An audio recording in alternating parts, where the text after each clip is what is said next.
Dejstvo je, da so v zadnjih 2 mesecih beležili večji priliv brezposelnih, predvsem na račun delavcev, ki so prihajali iz Revoza in nekdanjega Novolesa, pravi direktor novomeške območne enote.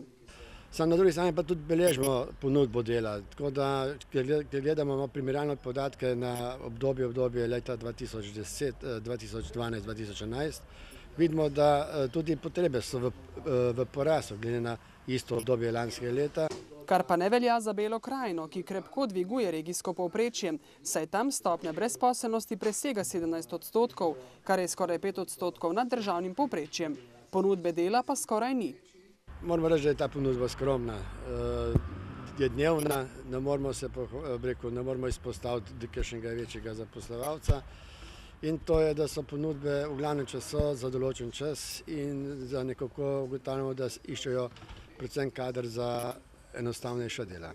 Da bi brezposelne spodbudili k iskanju dela, so lani začeli s posebnim programom Pokolpje dejavno in aktivno, v okviru katerega poteka usposabljanje brezposelnih oseb, aktivacija neaktivnega prebivalstva in pa nekako proaktivna vloga zavoda na trgu dela, to se pravi približati se delodajalcem, inštitucijam, ki so relevantne v lokalnem okolju, skratka povezati ta krog, ki do zdaj še ni bil sklenjen. V usposabljanje in izobraževanje naj bi na območju Pokolpja vključili 1200 brezposelnih in vsaj 300 med njimi naj bi v roku 1 leta dobilo zaposlitev, pravi Kukičeva.